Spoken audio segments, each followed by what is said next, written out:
इस वीडियो में हम संस्कृत सुधा कक्षा 4 की कार्यपुस्तिका के पाठ 8 की वर्कशीट का हल देखेंगे। तो यहाँ पर एक ही प्रश्न दिया गया है। पहला प्रश्न ये जो इसमें है, उच्चारणम कृत्वा लिखत, उच्चारण करके आपको लिखना है। तो यहाँ पर कुछ शब्द रूप दिए गए हैं जो आपको उदाहरण के स्वरूप इन्होंने लिखे हैं और बाकी नीचे खाली जगह छोड़ दी गई हैं, तो इन्हें आपको भरना है। तो ये एक वचनम, द्विवचनम और बहुवचनम तीनों रूपों में रूप चलेंगे। तो यहाँ पर प्रथम पुरुष है। प्रथम पुरुष है में इन्होंने दिया है अस्ति, स्तः, सन्ति। तो आपको मध्यम पुरुष और उत्तम पुरुष इन दोनों में बाकी के जो बचे हुए रूप हैं वो लिखने हैं।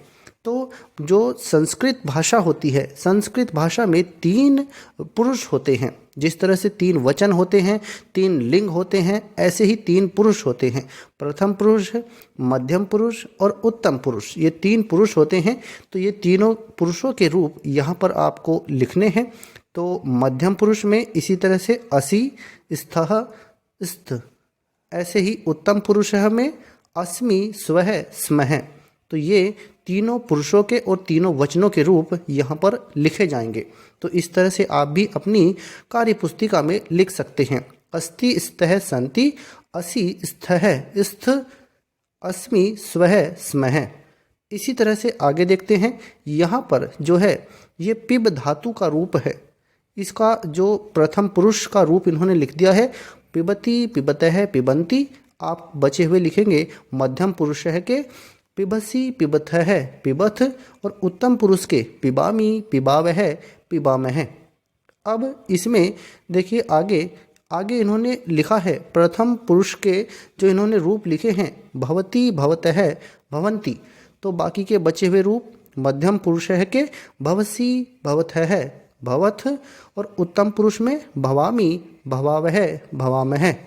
इसी तरह से आगे देखिए इन्होंने लिखे हैं रक्ष धातु, रक्षति। प्रथम पुरुष है रक्षति, रक्षतः, रक्षन्ति और मध्यम पुरुष में रक्षसी, रक्षतः, रक्षथ। आगे लिखा है इन्होंने, बाकी इसमें मध्यम पुरुष के बाद उत्तम पुरुष की जगह नहीं दी है। और आगे इन्होंने दिया है प्रथम पुरुष है में करोति, कुरुतः, कुर्वन्ति। और इसमें मध्यम पुरुष है में करोसि, कुरुथः, कुरुथ। तो इस तरह से ये आपको करने हैं, इन्हें आप पूरा कर लेंगे। तो ये तो हुआ है हमारा संस्कृत सुधा कक्षा 4 की कार्यपुस्तिका के 8वें पाठ की वर्कशीट का हल। अब हम देखते हैं आगे 9वें पाठ की वर्कशीट का हल। तो इसमें ही जो संस्कृत सुधा का 9वां पाठ है, तो कार्यपुस्तिका में 9वें पाठ की वर्कशीट का हल देखते हैं। यहाँ पर आपको शरीरस्य अंगानि, शरीर के अंगों के बारे में दिया गया है। तो पहला प्रश्न है इसमें मंजूषायाम अंगानाम नामानि लिखत। यहाँ पर जो आपको खाली बॉक्स दिए गए हैं इनमें शरीर के अंगों के नाम लिखने हैं। जहाँ जिस अंग का नाम आएगा वो आप लिखते चले जाएंगे। तो यहाँ पर सबसे पहले देखिए ये यहाँ पर माथा है। माथा इसे संस्कृत में कहते हैं ललाटम। ऐसे ही ये कान है, इसको संस्कृत में कहते हैं कर्ण है। ये मुंह है, संस्कृत में यहाँ पर लिखा जाएगा मुखम। इसी तरह से ये नाक है, इसको संस्कृत में नासिका। ये आँख है, इसको संस्कृत में नेत्रम। इसी तरह से आगे देखिए यहाँ पर ये भुजा है, बाँह है, तो यहाँ पर आप लिखेंगे भुजः है। ये हाथ है, इसको लिखेंगे आप हस्त है। ये उंगली है, तो इसको आप लिखेंगे अंगुल्य है। आगे देखते हैं इसमें नीचे देखिए यहाँ पर ये पैर है, तो इसको आप लिखेंगे चरण है। ये टांग है, इसको आप लिख देंगे पाद है। ये पैर का अंगूठा है, इसको आप क्या लिखेंगे, ये पैर का अंगूठा है, इसको आप लिखेंगे पादांगुष्ठ है। यहाँ पर थोड़ी सी मिस्टेक है, आप लिखेंगे पादांगुष्ठ है, पादांगुष्ठ है। ये आप लिखेंगे, गुष्ठ है विसर्ग लगा देंगे बाद में, पादांगुष्ठ है। तो इस तरह से आप इन्हें लिखेंगे। यहाँ पर ये जो टै बना है इसका आप द बना देंगे, द दवात वाला द। तो ये सही हो जाएगा। पादांगुष्ठ है, ये पैर का अंगूठा है। ये टांग है, इसे आप पादः लिखेंगे। चरण है, इसे आप पैर लिखेंगे। तो इस तरह से आप शरीर के अंगों को यहाँ पर पूरा करेंगे। अगला प्रश्न है इसमें ही, पदानि दृष्ट्वा चित्रम रचत, पदों को देख करके चित्रों की रचना करनी है।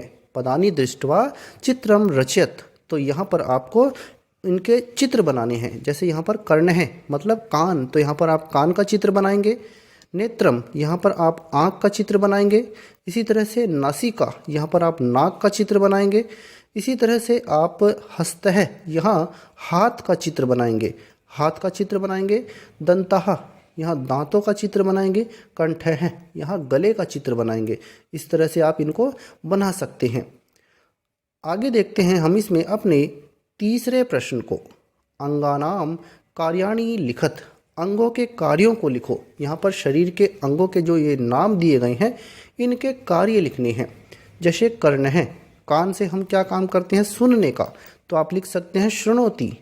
इसी तरह से मुखम, मुंह से क्या काम करते हैं, बोलने का, खाने का, तो एक काम लिख दीजिए वदति। नेत्रम, आँख से क्या करते हैं, देखने का, पश्यति, तो कर्ण है शृणोति, मुखम वदति, नेत्रम पश्यति। इसी तरह से नाक से, नासिका से सूंघने का काम करते हैं जिघ्रति। ऐसे ही चरण है, पैरों से चलने का काम करते हैं, तो नासिका जिघ्रति, चरण है चलती। तो इस तरह से आप इनके कार्यों को लिख देंगे। तो ये हमारा संस्कृत सुधा कक्षा 4 की जो कार्यपुस्तिका है उसके 9वें पार्ट की वर्कशीट का हल है। हमने 8वें और 9वें पार्ट की वर्कशीट का हल देख लिया है। अगर आपको यह वीडियो अच्छा लगा है तो कृपया करके इसे लाइक और शेयर करें और हमारे चैनल को सब्सक्राइब जरूर करें। धन्यवाद।